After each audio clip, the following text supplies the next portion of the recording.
Morning, everyone, and welcome. My name is Dave Vitito, and I am the Assistant Vice President of Alumni Relations at John Carroll University, and I'm also a proud member of the JCU class of 2000. Thank you for joining us for our next installment of the JCU Alumni Authors Series. The Alumni Authors Series was launched in November of 2020 as a way to highlight those among our community who have written books, articles, poems, screenplays, and other written works. We have been blown away by the interest in this program, and we are excited for its future. Before we get into our conversation, I would like to provide you with some tips for tonight's program. First, please make sure you are muted throughout the duration of this event. If you have thoughts or questions for our guest, please use the chat feature. Following the structured portion of the program, I will curate the questions from the chat and pose them to our guest author. Finally, we suggest that you use the full screen option to view tonight's program. Now on to our program. It is my pleasure to introduce to you and welcome in Brian Polian from the JCU class of 1997. Brian is a veteran college football coach, having worked at the Division I level for over 20 years. His stops as an assistant include Michigan State, Buffalo, Baylor, UCF, Stanford, Texas A&M, and Notre Dame. He has also served as the head coach at the University of Nevada, Reno, and led the Wolfpack to 2 bowl games in his 4 seasons and unprecedented academic success. He is considered one of the top special teams coordinators in college football, with his units appearing at or near the top of the national rankings multiple times throughout his career. ESPN.com, Rivals, and others have also recognized him as one of the top recruiters in the country. He has served on the AFCA Ethics Committee and on the inaugural College Football Officials Competition Committee. In addition to his undergraduate degree from John Carroll, Brian earned his graduate degree from Baylor. And Brian, I can't recall if the last time I saw you was us grabbing lunch over at Pizzazz or you on the dance floor at your last reunion, but I'll tell you, it's always good to see you. We thank you for joining us tonight and making the time. How you doing? I'm doing great, and I'm excited to be here and to be with everybody. I'm honored to be a part of a program with my alma mater, a place that means so much to me. And I do want to take a second to, I just, before we get going, I want to recognize 2 people, unfortunately, that we've lost in the last year here that were very influential in my time at John Carroll. That's first Coach Joe Perella, who anybody that knows football in and around Cleveland knows what a legend Coach Perella was. And even though he was an offensive coach, he and I spent a bunch of time together in my time at Carroll, and looked out for me and was a mentor and someone I love dearly. And I also want to recognize Chris Wensler, and what a awful loss that was for the John Carroll community. Chris was just such a great supporter of student athletes on the campus, great friend, and again, somebody that I always sought out when I came back to campus. So, 2020 was kind of a bummer year. It was crummy for a lot of folks, and our John Carroll family felt it as well. And I didn't want to get started tonight without recognizing those 2 men. Here. And we're going to talk a lot about relationships and people who made an impact on you and how you've made an impact on others. And obviously you lead off with 2 really legendary names that we lost this year. So thank you for doing that. That's felt by so many in our community. I do want to start by congratulating you on writing a book. I mean, it's a great accomplishment. It's something I think a lot of people probably would like to do in their lives, and you made it happen and did it, and not just did it, but what you've put down on paper is really compelling stuff. And I enjoyed reading it this past week, and I'm excited to get into it tonight. So with that, what do you say we get started? It'd be great. All right. Well, I do want to start with its origins, right? So in the book, at the beginning, you mentioned the theme and the topic was conceived in December of 2019. So my question is, even before that, did you ever, as a college student or high schooler, did you ever envision yourself as an author? Is this something you wanted to do for a long time? Actually, yes, and that might surprise some people, because our jobs are all consuming. I mean, the job of, I think anybody who does anything at a high level it's all consuming. I mean, we talk about a work-life balance, but that's hard to find at the top levels of any business. But it was something that I certainly had been thinking about even all the way back to Carroll. I contributed a couple of articles to the Carroll News when I was a student, um, one of which was a letter to the editor complaining about the director of student affairs or something of that sort at the time. Um, have contributed to some X and O books throughout my career, and in fact had written a very long book about the process of adopting a child. Our oldest, Aiden, and we've spoken about this publicly, my wife Lori and I, our son's adopted, and it's the greatest gift we've ever received. But I actually wrote a book about that journey and had publishers interested in it, and just decided that that story is not his story, is my son's to share, not mine. And just kind of, it was very cathartic writing it and remembering the whole process, but in the end decided not to publish it. But have always enjoyed writing, was a history major at Carroll, and obviously anybody knows we had blue books back then, and we're writing lots of essays, and so I enjoyed that process. Just frankly never had the time that I could dedicate to a project until, this past year. Yeah, and that kind of leads me to my next question, which is, how have the events of 2020 really put this project into high gear? You conceived this idea in 2019. It probably sat there for a few months, and then it hit you. I now have time to do this, right? Yeah. So it was really an interesting journey. It started with I got let go at the University of Nevada, and look, in sports there are very few good endings. Endings in general are going to be bad in athletics. And I had some time to reflect back on my time and as the head coach, and really think about places that I felt like I came up short. What could I do better? And began to collect those thoughts. And one of the things that I looked back and wished I would have changed is I didn't dedicate myself to building relationships with our players until I was 2 years in. My mind was in a different place, and we really ended up developing a good culture, but it took a little bit of time to get there. So all of those things were kind of bouncing around in my head. I got asked to speak at a coaching clinic in Indianapolis for the Indiana High School Coaches Association. And I asked them, I said, I'm happy to speak, and I will give you an hour of X's and O's and drill tape and all the things that coaches want to see. I said, but I'd like another hour to talk about how important developing relationships with our student athletes is. And they agreed to it. So I developed an outline, an hour talk, and gave it, and got a lot of really good feedback. Coaches saying, hey, not enough people talk about the art of coaching. Too many people talk about the science, the X's and the O's. Not enough people talk about the art of coaching, which is really just teaching. Instead of math, I'm teaching football. But that was well received, and I was motivated by that. And then out of nowhere, the world came to a screaming halt. And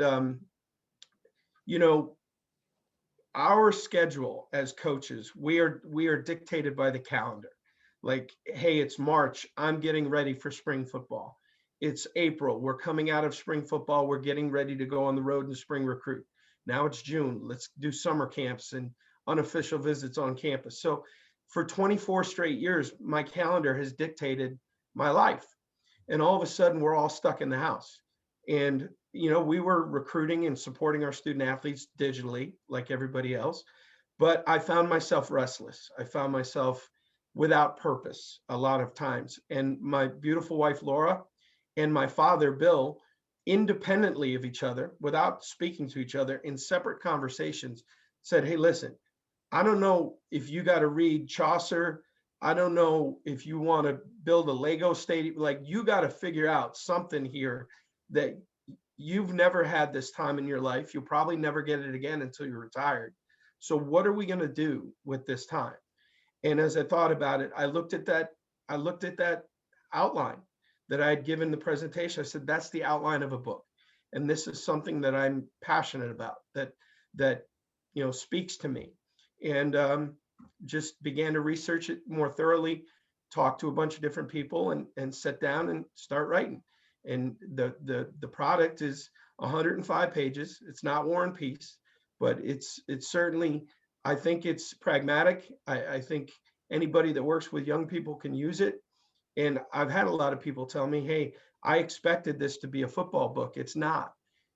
Football's only used anecdotally to illustrate some of the points that we're making about how important it is to connect and work to develop relationships with the young people that we work with today. Yeah, you go a lot of different places with it and have very honest conversations about what's going on and how you've dealt with things. And I think it's very accessible. So it's a treat for anyone.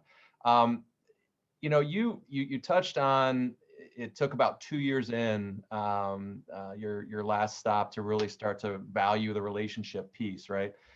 And I've been thinking a lot about the this concept of ambition and the dual nature of ambition. You have to have ambition to go anywhere in life, but sometimes if it's so single focused on your next step and my next job and climbing the ladder, things get missed. And you touch on that in a very honest way in the book. Can you talk about the dual nature of ambition and maybe how that's impacted your journey and the coaching profession? I think the dual nature of it is a great way to say it, because we can't ignore one or the other. If we focus solely on one purpose, we can get sideways. We have to provide for our families. We have to earn a living. There's nothing wrong with climbing the ladder and trying to better yourself in terms of the profile of the program and the amount of money that you make. But early in my career, I was so competitive and so focused on, all right, I'm a GA. How quickly can I become a full-time position coach in Division One? Okay, I've achieved that. Now, how quickly can I get to the Power Five? Okay, I'm in the Power Five now. How quickly can I develop a reputation nationally as a recruiter and a good coach? And I want the next contract. And it really, from the time that I was 17 years old, I wanted to be a Division 1A head football coach. And I got that opportunity at the age of 38 years old in the Mountain West Conference. I mean, a group of 5 school, but a Division 1A institution. And a year or two into it, my wife was saying, hey, listen, like, when are we going to take a breath and say, we're happy to be here and enjoy it?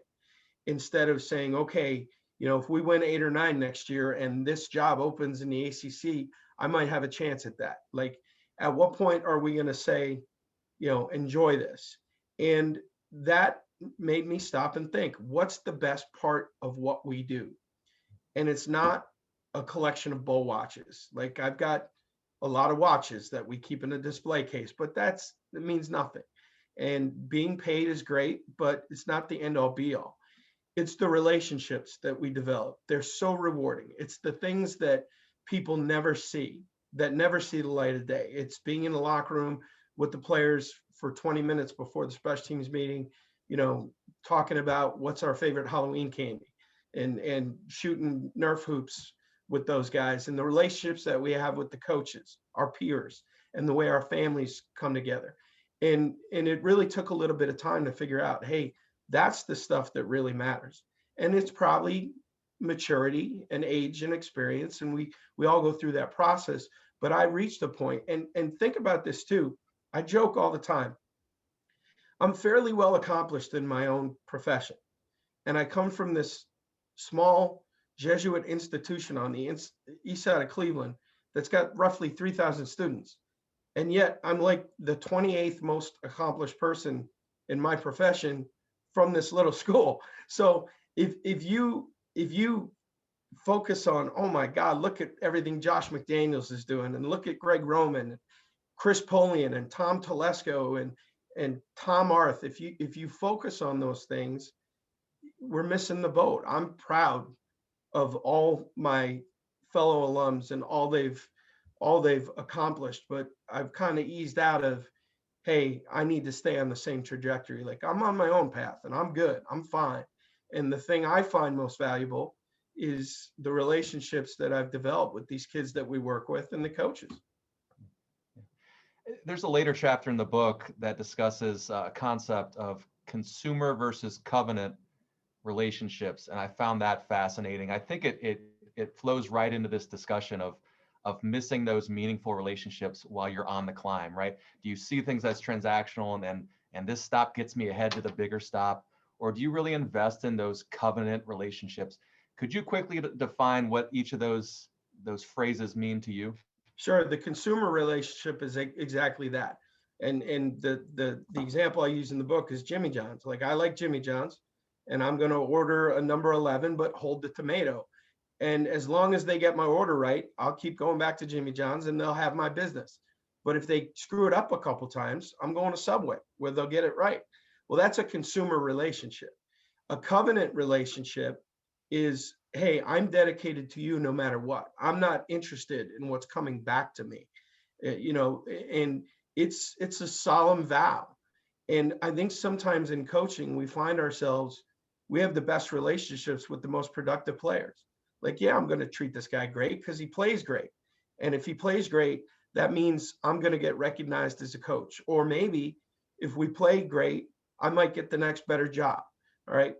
But I take the stance that coaching has to be a covenant relationship, that no matter what the production on the field, no matter what the production in the classroom or in the community, that if we choose to coach, if we choose to teach, if we choose to mentor young people, like our devotion to that cannot be measured simply by the return that we get, the production. Like, it's a solemn vow that no matter what you give me back, I'm going to be dedicated to you and give you everything I have. And I'm not going to spoil the part, but I really encourage everyone to get the book and read that chapter. Just how you came about learning those concepts and where you were and taking notes. It's hysterical. So it's a great part of the book.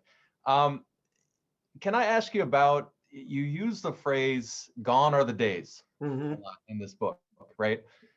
Can you talk about how the game has changed over the years, and was it a slow brew to where we are today? Did something happen in 2012 where things really dramatically shifted and now it's impacted your job and the type of kids you recruit? Can you talk about that?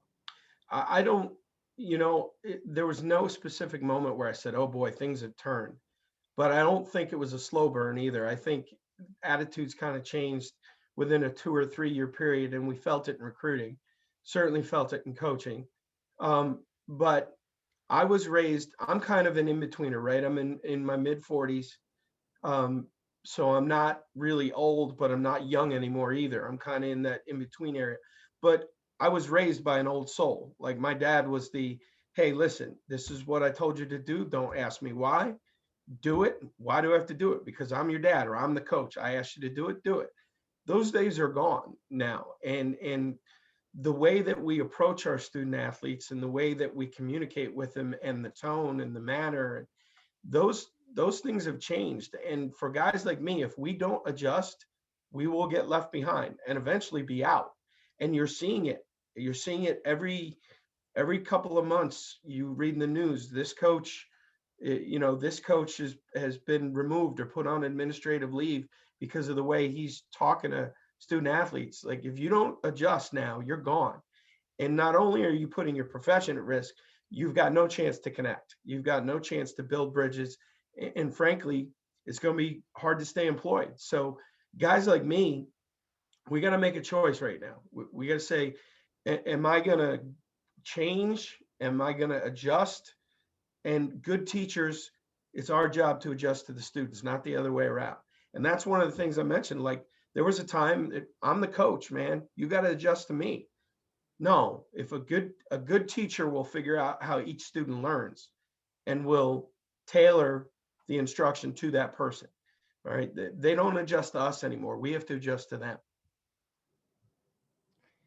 We didn't talk about this question, but I see a lot of successful coordinators who get that head coaching job at the NFL level, other levels, and oftentimes they fail. There's a disconnect in doing that job really well, but not having an appreciation for what it takes to be at the top, to lead, right? So where is that disconnect? What do you attribute that to where, it's the basis of your book, it's building those relationships, but do some people kind of just advance quickly and not realize that that's a huge part of this? Do they feel like, I've proven myself, so here I am, listen to me? Is that what goes on there? Yeah, there's no doubt. And the first problem is it's a misperception by both the media and often the people picking the head coaches that success as a coordinator automatically equates to success as a head coach, when in actuality, the two jobs are completely different. Being a head coach, being any person that's managing an organization, that's about leadership. That's about the ability to communicate, to set a vision, be able to articulate that vision to everybody in the organization and get them all to work in that direction. That's got nothing to do with knowing how to attack cover two. All right. Now, are there people who are terrific coordinators that also possess that expertise? Andy Reid is a great example. Andy Reid is a brilliant offensive mind, but probably a better people person than he is an offensive mind. His ability to get all those different personalities pulling in the same direction. So the first problem is that the perception of, this guy's an offensive guru, so he's automatically going to be a great head coach. One's got nothing to do with the other. And the best head coaches are leaders. It's about leadership, and it's about communication and making sure that everybody in the organization knows that they're valued and that they're important and that their role is important in winning. And too often the two get confused. Yeah, and I just think it's fascinating. I think that transcends sports as well, too. I mean, you can have, leaders of your organization in sales, but that doesn't make them good sales managers of people, No. right? It Yep. does transcend sports, and it's a fascinating topic. Just wanted your thoughts on that. You talk about Coach Brian Kelly a lot in the book and the impact he's had on your life. He is a big believer in this acronym CAR, C-A-R. Can you talk about that acronym and what it means? Sure. It's born of it's a psychological term, self-determination. And unfortunately, in the book, I cite the two psychologists that did all the work as it relates to self-determination. But self-determination is what we aspire to for our students, for our student athletes, that they feel they are in control, that they are control of their own goals, their own destiny, that they're intrinsically motivated. They're self-motivated people. When we can get them to that point, we have a chance for something special. In order to reach self-determination, all right, it was thought that three things have to take place. Competency, they have to know what they're doing, right? If I go out there and I haven't been taught and I don't have the skills, I'm not going to feel that self-determination. There has to be autonomy, meaning they feel in control of setting their own goals. They feel like they're in control of their own destiny. And then relatedness, right? They have to feel like they are part of something bigger than themselves, that they have connections with other people around them. And that's really was the focus of my book, was the relationship part and how important that is. But ultimately, and we say it around here all the time, our job is to get them to drive the car, right? The competency, the autonomy, and the relatedness. If we can provide those things, then our student athletes can find self-determination. And when they do, they now have the ability to reach their potential. Great. Brian, you did more than just sit down and write a book here. You did a lot of research, and you went into some different areas, including the area of mental health and what a lot of young people are dealing with, what you inherit when you bring them into your program. And you see athletes like Kevin Love or DeMar DeRozan who have become leaders in speaking out about mental health. How has this been felt in the coaching profession? This has been a tidal wave because 3 years ago, we would not have talked about mental health. This has been a really,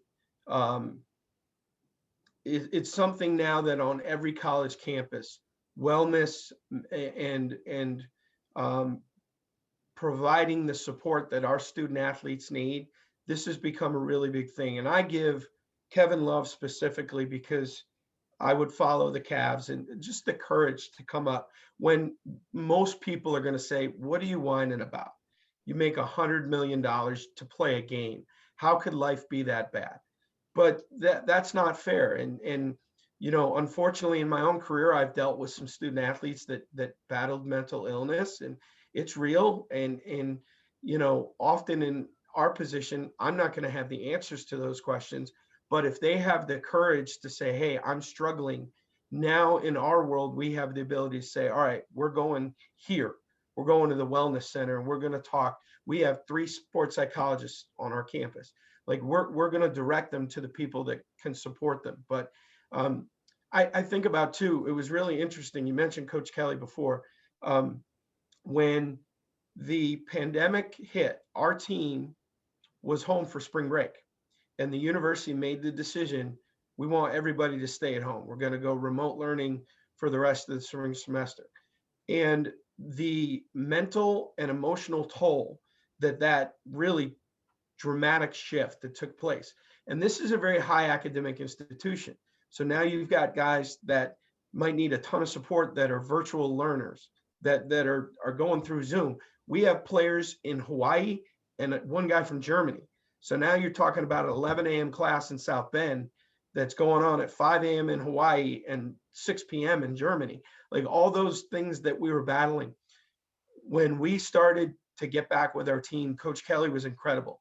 He said, we're not talking about football, and we're not even going to beat them up about academics right now. All I want to know is that you are touching base with your position guys every day. I want to know that they're okay, that they're mentally, emotionally, they need to know they're supported. And as I watched him focus on that in the early stages, it was just another great lesson. Like we have to be aware of their mental well-being, their emotional well-being, because if we don't pay attention to it, we're not doing our job supporting our kids. Yeah, and I think when you do that, again, that's honoring the relationships, as you said. I think the student athletes obviously feel that it draws them that much closer to you, right? So you talk about trust, time, respect, and communication and love as your stated building blocks for relationships. I wanted to focus on 2 of those, respect and communication. And for those who haven't read the book, you share a story about a conversation with your father, who, out of respect to you, leveled with you while you were in high school about your prospects of playing at the next level. Can you share that anecdote? I just thought it was terrific. Sure. I one of the things I truly believe, a sign of respect is the ability to tell somebody the truth. And that's not as easy as it sounds. Like it's hard to tell somebody when a walk-on will come into my office and say, Coach, why can't I be on kickoff? Like that's all I want. And to tell a guy, listen, I love you and I appreciate all your effort, but you just don't have the physical gifts to do what we need to do against Clemson. So that's not an easy thing to say. And a lot of coaches will take the easy way out. Just keep working, man. Your time's coming. Like, it's not coming, but that's the easy way out. It's a sign of respect for another person when you will tell them the truth. And my father had respect for me, and I had delusions of grandeur. I was a good high school football player in Buffalo, New York, certainly not a hotbed of high school football in the country. And I never thought I was going to play at Michigan or Notre Dame, but I thought maybe I could play at Holy Cross or the Ivy League. And my dad sat with me and said, hey, listen, I know you play your heart out. I know you love the game. You're 5'9" and you can't run. So let's be realistic about, you want to play college football. There is a place for you, but let's figure it out.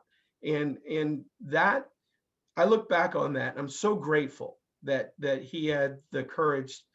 He respected me enough to say, hey, listen, and it's not a matter of crushing somebody's dreams. Like he said, look, if you want to play college football, there's a place for you, but it's not Harvard and it's not Holy Cross. You're not at that level. And I also had a Hall of Fame dad that was a talent evaluator. So it's not like I could blow him off and be like, you don't know what you're talking about. So, I appreciated that candor, and I try to offer that to our players too. Like, hey, I know you dream about playing in the NFL, but let's focus on getting a degree here, because It's really, really hard to play in the NFL. And, obviously you got to be tactful, but at the same time, I think being honest with somebody is a sign of respect. Yeah. And it's that whole unanswered prayers notion, right? Of Yeah. it pretty good. You landed in the right spot, right? So, and we're glad you did. Yeah, no doubt. The second part of that was, again, the communication piece. And one of the most fascinating parts of the book for me was your thoughts on, your communication, your history of that, and how you've evolved, and how you've had to work on it. And the people in your corner, your wife is mentioned a lot in this book, who helped you realize how your words and tone matter, and the need to use four-letter words at times, and then other times to absolutely avoid them. Yeah. Right. So the question is, how has your communication style evolved over the years in dealing with your players and fellow coaches as well? Well, it's interesting. My dad, my older brother Chris, my younger brother Dennis, we'd all get together on Cape Cod in the summertime, and we'd be together, and all of a sudden you'd shift to football mode, and the language that was used that we wouldn't even think twice about. Words were just coming out, and how we describe a player or a person. And my wife and my sister Lynn and my sister-in-law Debbie and my mom would look over at me like, who on earth talks this way? Like, you guys professionally, you talk this way? And I found myself just using too many four-letter words, and it's unprofessional and it's unbecoming at times. And then I had a long talk with Tom Crean, who is the former basketball coach at Marquette in Indiana, now the head coach at Georgia. And Tom and I talked about, how do we adjust when we have difficult conversations with players? And that has been an adjustment for me. I am an excitable guy. My blood pressure is going to go up when things are good and when things are bad. But I had to learn, I had to train myself and practice that when I was making corrections, serious ones, when I wanted to make a point, that I needed to slow down and actually calm down. And I talk about a moment where we played Virginia, I think in 18 or 19, and we played really poorly on special teams. Like, it was a bad day. We muffed a punt. We gave up an onside kick. It was not a good day. And before I went in on Monday to meet with the team, and I had the whole team in the meeting, Coach Kelly stopped by and he said, now listen, take a deep breath, and let's make sure that we're making the coaching points here. We are addressing what we see on the film in relationship to our standards, nothing more, nothing less. And really, it was a great learning experience, because you get in there and, I have found that when I'm upset, if I talk a little bit lower, they strain to listen to me. And I can make the point. And if I'm really have to make a serious correction, I'm going to stay solely focused on the action. For example, right? You did not take on that block physically enough. That is not to our standard. Is a whole lot different than you're soft, right? That's how we choose our words. I'm coaching the play now and not critiquing the play. And that was something that took some practice. And I think anybody that manages people, that's a good lesson. Like, words matter, and we have to take a breath and we have to slow down a little bit. Now, when things go good and I want to celebrate a small victory, that's when I get loud. That's when I bounce around the room, and I'll occasionally throw a four-letter word in there then to emphasize what was good. But I've really worked at, hey, when things have to be corrected here, or this is going to be a difficult conversation, that I'm going to slow down and I'm going to be really careful about how I choose my words. Brian, you devote a chapter of this book to a topic that we could spend an hour just talking about this topic, and that's the dynamics of diversity and inclusion on relationships. And it's probably the most honest part of the book. And you went some places that just I admire, about your real struggles with the events of this past summer, and your place and trying to be part of the solution, but not really knowing how to insert yourself in that conversation. So a lot of great stuff here, and I encourage everyone to read that chapter. So many questions I could ask, but the one area I thought would be a good place to address would be this whole concept of, the locker room is this microcosm of and diverse pluralistic environment that just works. Like if every place could be like the locker room, we'd be in good shape. But you kind of turn that on its head, don't you? And you talk about in some respects that's a misconception, and coaches have for a long time lost their perspective on the dynamics of race because of that mentality. Can you delve into that a little bit deeper? Sure. And what I'd like to start with here on this topic is the first version of this book was complete by the summer and did not contain the chapter on diversity and inclusion. And as the events of the summer and what was happening with our own players here at Notre Dame and former players that I had worked with, as they began to speak out, I was like, how on earth can I write a book about relationships with players in 2020 and not address this? It would be so completely disingenuous. And I was actually encouraged by some people around me. Hey, I'm not sure you want to do this, because if you screw it up, this could end your career. Like if you don't go about this the right way, and this could be a problem. But it felt disrespectful to write this book and not address this. So I wrote it from the perspective of, I'm a 46-year-old white man. I worked really hard, but I've also come from great advantage. I've had unbelievable opportunities, and there's a lot of perspectives that I don't understand. So I'm going to talk to people. I'm going to talk to African American coaches. I'm going to talk to as many current and former players as I can. And I had guys tell me, this is where you missed it. This is where you missed, you used a word here that you didn't, not the big one, but you've used a word here that I didn't like. And here's why I didn't like it. And you know what? If we're going to grow, we got to be willing to have uncomfortable conversations. And it's not always easy to hear a young man tell you, hey, when you were my coach, you failed me in this way. And that hurts to hear. But if we're going to get better and be more aware, we have to be open to those conversations. And I had one with a guy who said, there's this myth that the locker room is a meritocracy and color doesn't matter. And he said, Coach, that's a lie. He said, you don't think that there's racists in your locker room, or that there's lack of connection because of a failure to understand each other and where we come from and who we are. It happens all the time. And I had one player that I love with all my heart, who actually played for us at Nevada and then came to Notre Dame and was my assistant for a year or two. And he said, Coach, when I hear people say, when I would hear college or high school coaches say, hey, I don't see color, it's a total cop-out. Like anybody who says that is really saying, this is an uncomfortable conversation and I don't want to have it. And it's to not recognize diversity, to not recognize this young man as an African-American male who grew up in Bakersfield, California, who experienced things as an African-American child that I could never understand, to not want to know about that, to not hear about that, is to ignore him as an individual. And how can we really connect with people if we're not willing to see them as individuals? Everybody's story is different. And to say, hey, I don't see color, that's a cop-out, because that's like saying I don't see gender, right?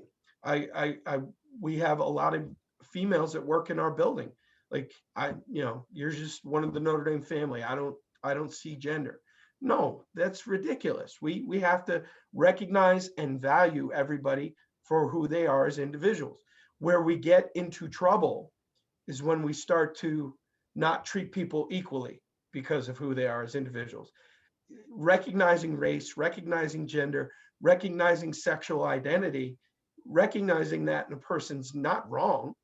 It's when we treat them differently because of it. That's when we get sideways.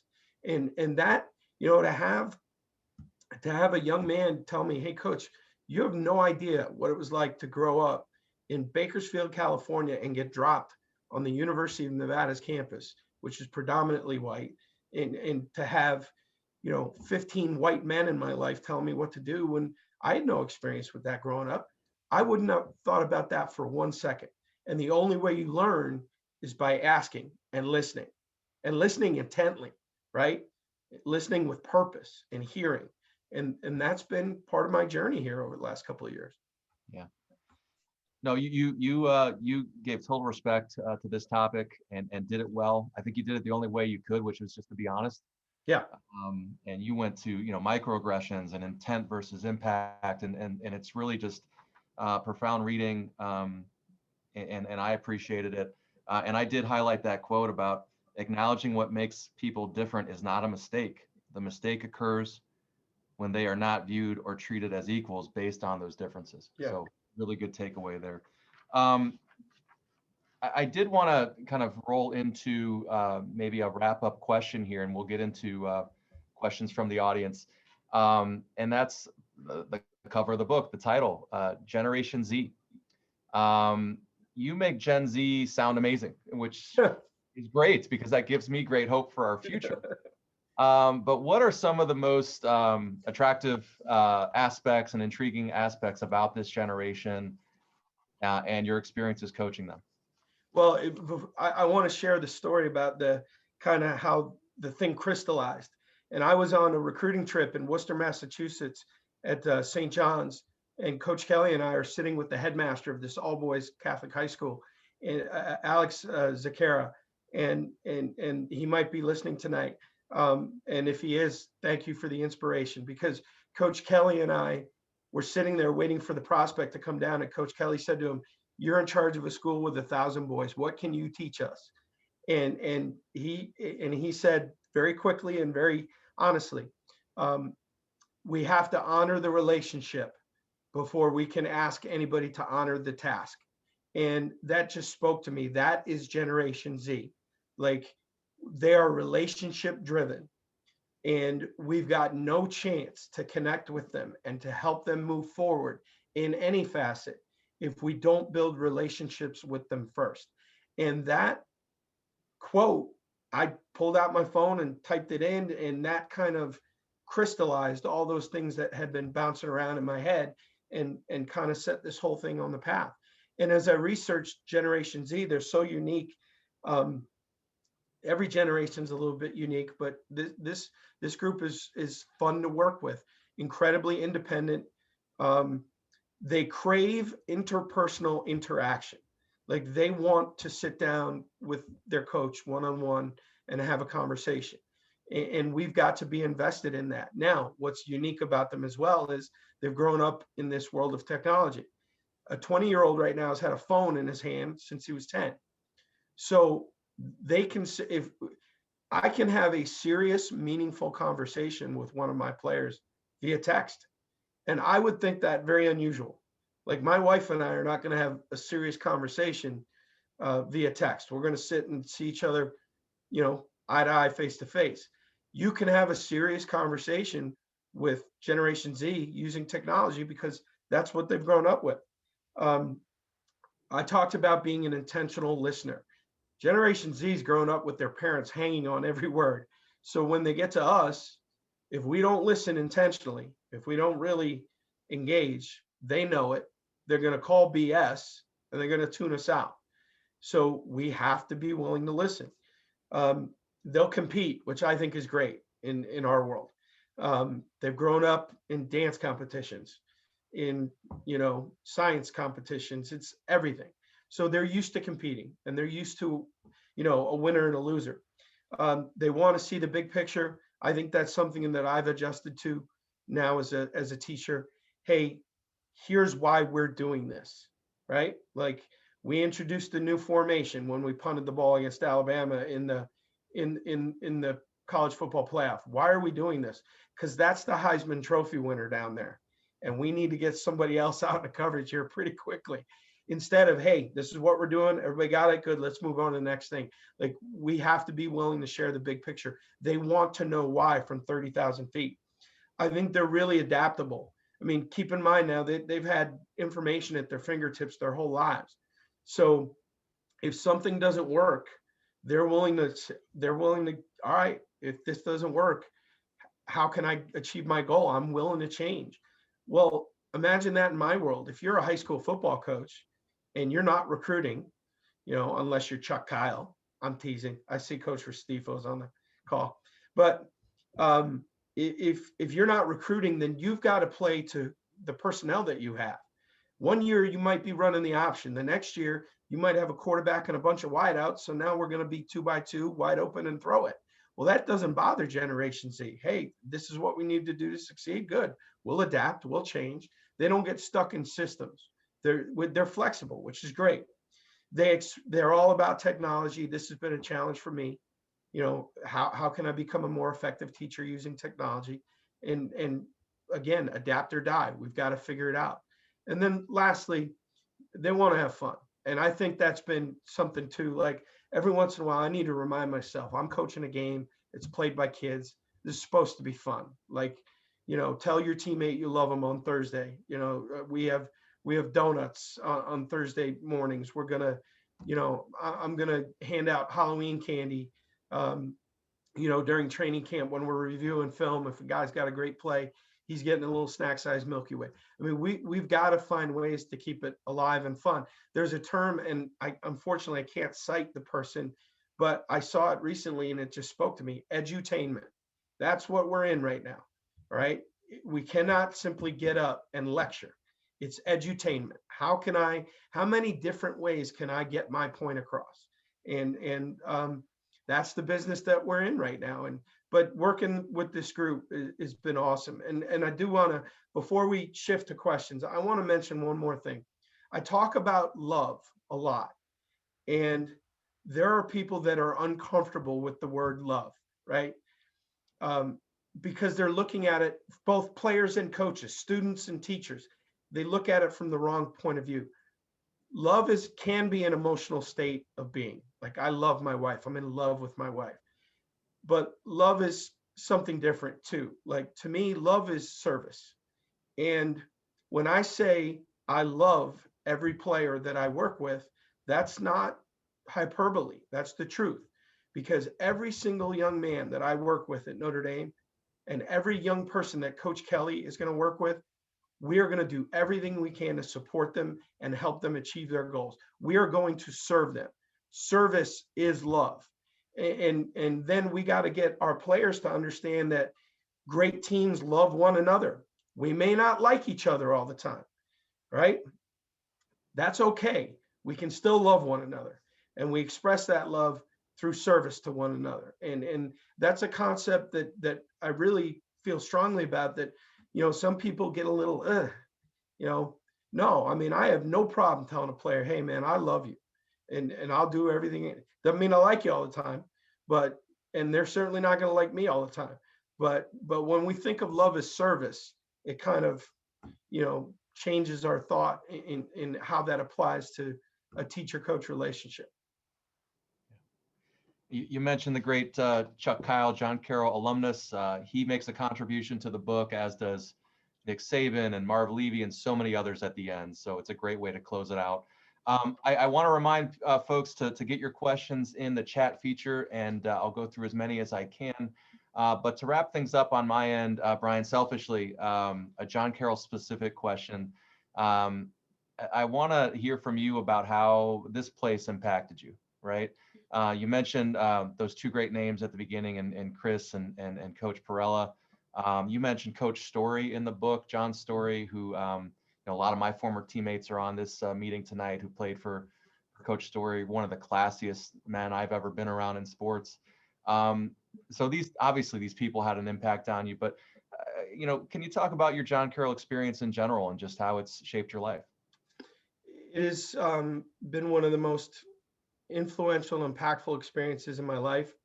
And when we talk about relationships are the reward, I am a proud alumnus, but I'm not sure being a 3.0 history major graduate of John Carroll has changed my life. The great reward of my experience is the relationships. It's this incredible group of friends, and we're very lucky. I watch some of my peers, and guys from other schools don't have a lasting relationship 25 years later with a group of 12 or 13 or 14 people. and the text chain when these knuckleheads figured out I was doing this tonight, and you know, I was trying to keep it from them, but they figured it out, and I'm sure none of their questions are going to pass muster. But um, just the joy I get every day from reading the text messages, the relationships that I had on that campus define me as a person, and they bring great joy in my life. And now, as we have welcomed wives and children, and that group has grown, and 2 years ago we had John Carroll weekend here at Notre Dame. We had like a dozen families of this crew, and all came for a game, and we spent a weekend together. And having those guys in my kitchen on Saturday night, just enjoying each other's company, that's the best part of the John Carroll experience. And then I think about you know, the great profession, the guys have gone on to incredible professional lengths, and the bond that we have, like you know, Jerry Shaplinsky and Josh and you name it, just the laundry list of people that have gone on to the highest levels of football, this bond that we all have together. Patrick Kramer is a young Carroll grad that I brought here to Notre Dame because I know, coming from our family tree, he understands there's a standard that he's got to live up to, and he's been phenomenal. I think about relationships that I had on that campus, and I mentioned Chris Wensler, Don McPhillips, who is a dear friend and somebody I care deeply for down in the training room, and Jim Pancher in equipment, and Chris Phillips, who was who now heads up the history department at the University of Cincinnati. Chris Phillips was taught the history of the Civil War class on Carroll's campus, the single best teacher I've ever had in my life, and somebody that was at my wedding and I still call a friend. I don't hear about relationships like that at other places, not often. And I think it's kind of what makes John Carroll so great. And shortly after graduating, my sister-in-law, Amanda Maggiato, Laura's little sister, is on the call tonight. I saw her. I made it my life's mission to pull her away from Canisius College in Buffalo and get her to come to Carroll. And now she's a part of our family. And I don't know. I'm so emotionally connected to the place. I don't know if it makes me unusual. I hope it doesn't, but I absolutely love the place. Well, I can tell you from my seat, it doesn't make you unusual, and we certainly appreciate it. And just a funny little exchange we had before we started. You are in the office tonight. You had a recruit in from Texas you visited with, and I asked you if you wore the John Carroll jacket during the recruiting visit for Notre Dame. You said absolutely. So thank you for that. Always representing us, and we appreciate it. And shout out to Amanda, a recent Young Alumni Award winner for us at John Carroll. Hello to you. All right, we have a few questions, Brian. I want to get to those, make sure we help the audience out here. The first one is kind of talks about building relationships over this past year and the difficulty of that.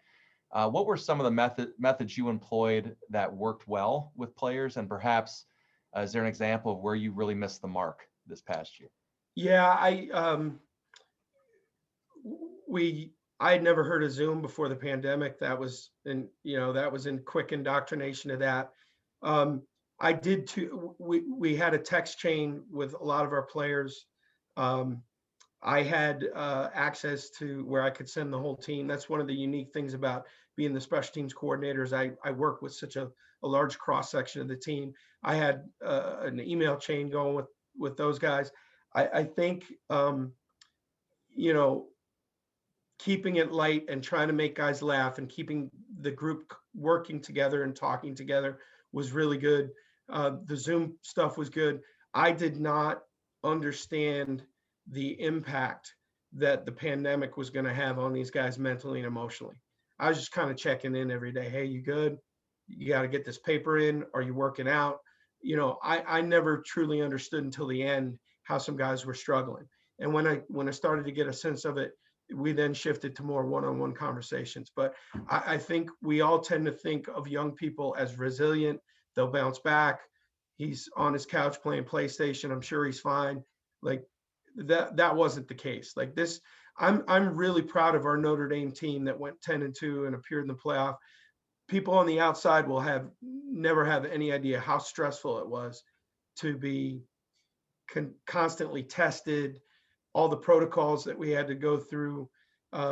Guys went to summer school and said goodbye to their families and didn't see them again until January after the bowl game. Like, that's hard.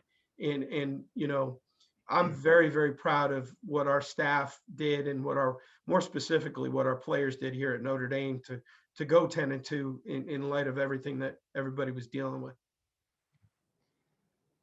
Next, not a question, but a comment. Just a great appreciation for you. Your visits to places like St. John's in the off season and recruiting season, and your roots in Buffalo and how much that means to you. So just a shout out to you and a show of appreciation.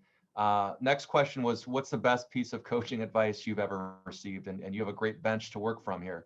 So Yeah, who was it and what was the advice? well, it was just be yourself. I mean, I've spent a lot of time around Tony Dungy, watching him. When my dad was the GM of the Colts, I saw Marv Levy up close and personal. I've been around. I worked for Nick Saban and Kevin Sumlin and George O'Leary. In the end, if you try to be something that you're not, young people will see through it immediately. Like, be who you are. I'm not going to go down there and start spitting rap lyrics from Drake's last album because I haven't heard Drake's first album. Like, I'm not going to try to pretend to be something that I'm not. I am who I am. At Nevada, when I was the head coach and had some control over the music and practice, every fourth or fifth song was a Springsteen song. It would come on, they would all moan, and they'd know it was me. Like, hey, we're playing one for the boss here, the boss for the boss. Yeah, but it's just kind of be who you are. Now, listen, we can all improve ourselves, right? I know that there are certain things that I needed to get fixed, but I'm never going to be Tony Dungy. I'm never going to be that, straight faced, no matter what's going on. You got to be who you are. And I got that advice very early in my career because not only does it apply to teaching, it's very applicable to recruiting. Right? Where as long as you're authentic and comfortable in your own skin, people will respect it. The minute you try to fake it, you see some guys in recruiting, they talk to a player from Virginia, they have one accent. They talk to a player from Detroit, they have another accent. Like, no, man, that's just kind of be who you are. We got an X's and O's question here. We got a few more. I'd like to get through all of them, but this one is about getting your offensive and defensive stars to focus on special teams. That's a great question. And that was a problem when we came here to Notre Dame. And I make no bones about it. I'm trying to sell them on two things. First of all, we need to win games here. And in order to do that, our best players need to be on the field, specifically when we're covering kicks. But I'm also here to make you more valuable. And Chase Claypool, who was a star wide receiver for us and a second-round pick of the Pittsburgh Steelers, I mean, I flat out told Chase, like, hey, you want to make more money? Be a great special teams player. And Chase Claypool's value in the eyes of NFL franchises went up because he was a dynamic special teams player. And I'll tell our guys all the time, hey, you might think that you're a senior starter here at Notre Dame and you don't need to cover kicks, but if you want to make a 53-man roster in the NFL and you want to get paid to play football, then you need to do this. You need to show people that you have this skill. And we put guys up on the screen who've had 10-year careers in the NFL, amassing $10 million covering kicks. And I have no problem, talk about dual ambition. Hey, this is what we need to win, but I'm trying to make you more valuable in your life moving on in football. All right, this next one, first part's easy, second part's a little tough. It's not a softball, but who has been your most influential coach? And again, from Annie, who is your favorite niece? If you want to pass on that one. There have been two coaches that were incredibly influential in my life. The first one is Marv Levy. Marv, when I was around him growing up, my dad was the GM of the Bills. And as a kid, I would go work in the Bills training camp all summer. And when I was 15 years old, I looked at Marv and I said, that's what I want to do. Like, I want to coach. Look at the relationship he's got with these players. And Marv is a friend to this day and read the book. And at 94 years old, we had a very loud conversation over a cell phone about a week ago. So, he is the first influence in my career. The second guy, quite honestly, is John Story. My relationship with Coach DeCarlo, the head coach at the time at John Carroll, was not easy at times. And that's life. Every relationship's not going to be easy. That's Coach Carlo too. Yes, he was not easy. That's right. Um, John Story took such an interest in my life personally, helped me become a better player, helped me to understand what my role was going to be and how I could flourish. And, you know, after 3 years with Coach Story, I said, that's what I want to be in somebody else's life. And to the point where I would bring him to work camps here at Notre Dame, and our relationship is very important to me. And we're 25 years removed from working together on that campus, yet he's still a big influence. And you know, those that's if we're doing it right in our profession, that's the kind of impact that we're making. My favorite niece, it's a 5-way tie, I think right now. 4-way tie, 5-way tie. Good answer. Good Yeah. answer. And Coach Story there with that Villa Angeles St. Joseph tie, a big impact and influence on our current coach, Rick Finati, London Fletcher, the list goes on. So I'm not surprised to hear you say that. A couple more here. And we have Brian Biggie, who is part of our sports studies program here at John Carroll on the faculty, former player at Carroll. He's on with a bunch of our students tonight, and he's trying to ask me some questions, but it's hard to do in the chat. I'll do my best, Brian. He wanted to know how your message can be applied to different careers in sports. The college sports industry is responsible for so many things. So I guess how can your message be accessible to different fields? Well, I think that the core of what we're talking about here is not a football conversation. It's a leadership conversation. It's about how do we connect with young people. I've had a gentleman who runs a personnel firm in Indianapolis who works with a lot of college graduates, recent college graduates, reached out and said, hey, listen, I don't coach ball, but a lot of what you're talking about here applies.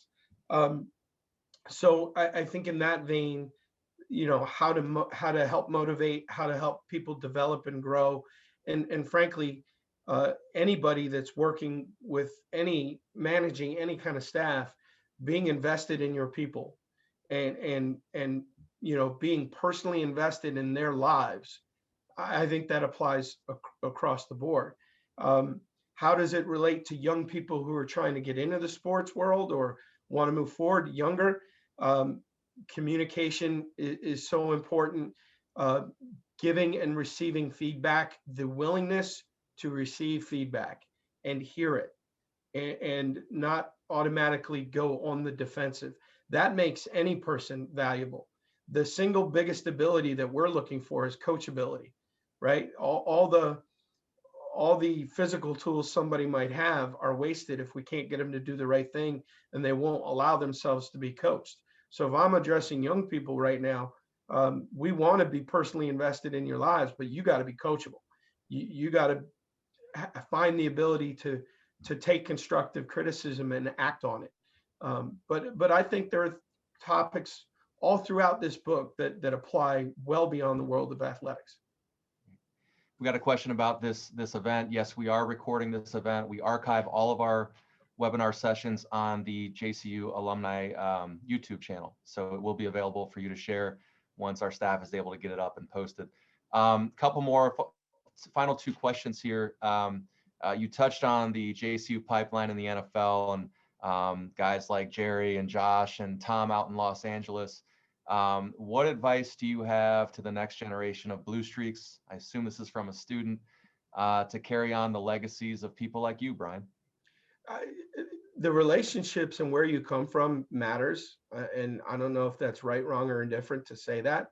But, when I'm looking for a young coach to give a break to and bring on as a quality control or an analyst, I'm interested in people that come from our family tree, because like we said before, Greg Roman and Chris Polian and Tom Telesco and Chuck Prefer and Don Shula, and there's a standard that's been set.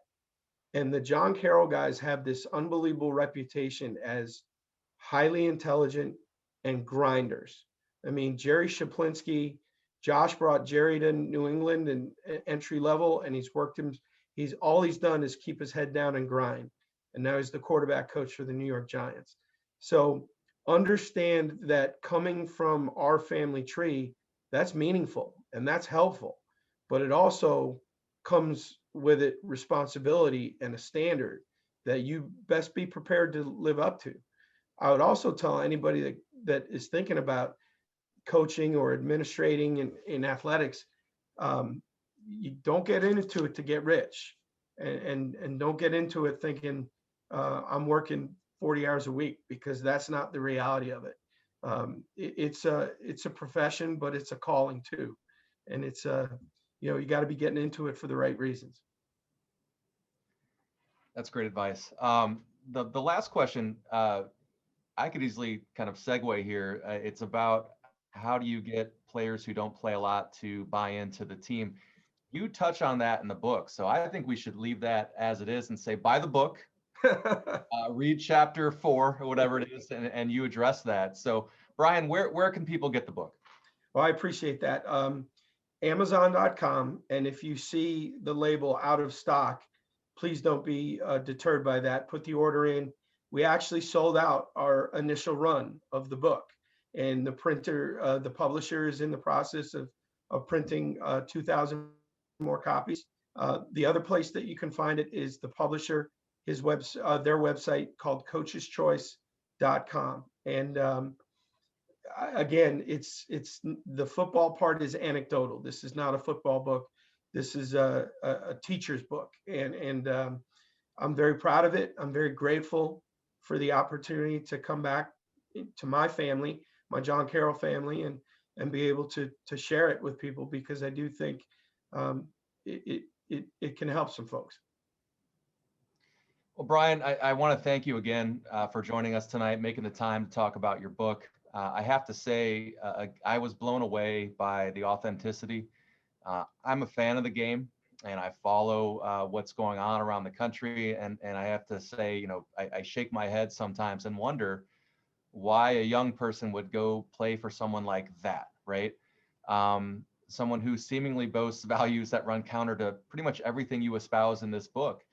So the fact that you are taking the time to reflect and listen and analyze and move forward with conviction to become a better coach and person is, I guess, with apologies to Notre Dame, it's very Jesuit. That's a bad word around here. I'm sure, but not around here. Not around here. And we're proud of you. Proud to call you an alum, and we're proud of your connection to this place. And I know you'll continue to reach back and support us, and we'll be back here cheering for you every step of the way. So thank you again. Thank you. I appreciate it. Well, before we conclude, I do want to share with you a few other opportunities to take advantage of this winter through the Office of Alumni Relations. On February 17th, our Columbus Alumni Chapter hosts the History of Vaccines with Aaron Johnson, Assistant Professor of Biology at JCU. That event is open to all alumni and friends. On February 20th, we are hosting a virtual cooking demonstration with alumnus and Rochester local celebrity, Paul Guglielmo, who will be preparing a traditional Italian meal. Paul is the owner of Guglielmo's Sauce, available at all Wegmans. Brian, I'm sure you know Wegmans. And to round out our programs in the month of February, on the 23rd, Dr. Scott Allen, the Reed Chair in Management in the Bowler College of Business, will be featured in our next installment of the Alumni Continuing Education Series, or ACES for short. His program will focus on disruptive technologies. More information on these programs and the recordings to our previous programs like tonight are available if you visit our website, jcu.edu/alumni. Finally, please consider a charitable gift to John Carroll in support of our students, our faculty, and entire campus community. If you have already made a gift this year, thank you for your generosity. And if you have not, please join me in supporting JCU so that we can continue to deliver an outstanding education for our current and future Blue Streaks. Thank you all for joining us tonight. Take care, be well, stay safe, and onward on John Carroll. Good night.